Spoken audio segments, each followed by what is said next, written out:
Um dos atos foi a lei anticorrupção. Essa lei anticorrupção, ela diz o seguinte: ela que criou a delação premiada, que permitiu que os empresários denunciassem os atos de corrupção, e criou também o acordo de leniência, que é a delação premiada da empresa. Tá? A delação premiada da empresa. Então, a empresa, ela vai pagar uma multa, ela vai devolver o dinheiro que ela desviou, que ela ajudou a desviar pela corrupção, e ela vai ter que mudar seus hábitos. Então, ela vai ter que ter mais transparência, mais governança e uma atuação mais ética. Basicamente é isso. Eu era o coordenador dessas comissões. Então, nós negociamos o acordo de leniência com várias empresas da Lava Jato. Várias. E é simplesmente assustador. Essas empreiteiras todas da Lava Jato, o senhor que... Todas. Eu sentei, por exemplo, com uma das maiores delas, né? Para discutir. Eu vou pegar aqui a relação. Olha que interessante. A UTC devolveu 570 milhões de reais. Eu estou falando aqui de empresa, tá? Não estou falando de pessoas. Devolver daquilo que ela assume ter sido desviado. Isso. E não é só que ela assume, é que ela assume e que ela entrega as provas. Isso é importante. Sem contar o que não... Sem contar o que não se descobriu.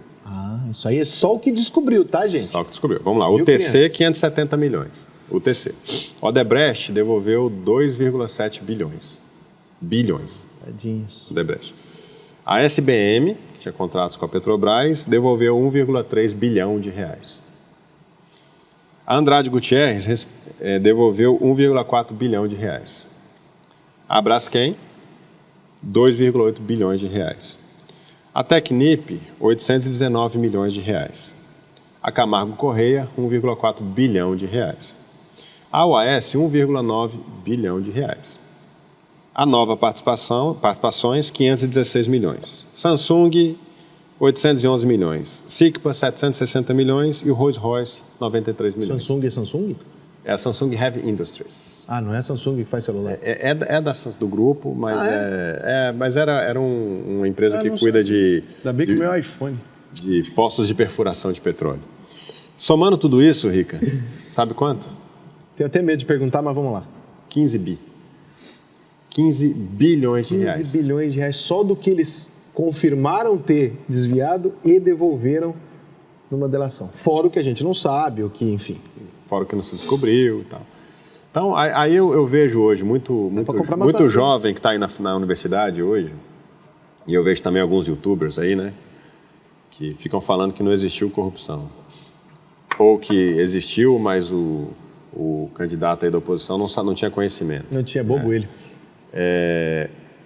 Pessoal, ninguém devolve 15 bilhões de reais se não tiver corrupção.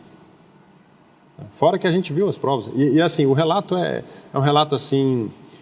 Não, ou seja, são 15 bilhões que o próprio cara está confirmando ter participado do esquema de corrupção. Que ele paga. Ele paga de volta porque ele confirma. E tem gente que ainda tem dúvida. Tem dúvida que se teve corrupção ou não.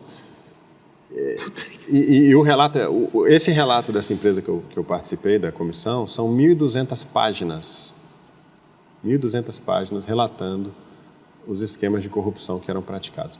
Até Santa Casa, que é o hospital filantrópico, até Santa Casa, eles envolviam nos esquemas de corrupção.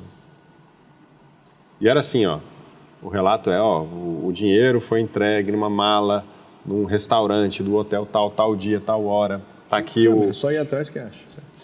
Transferência para empresas que eram abertas no exterior, as famosas offshores, né? O valor lá, o montante da transferência. Mas aí quando você rouba um hospital, por exemplo, a Santa Casa, não é genocídio? Não. Aí é... Não, imagina o que esses 15 bilhões de reais não poderiam ter salvo de vidas, na saúde, na educação.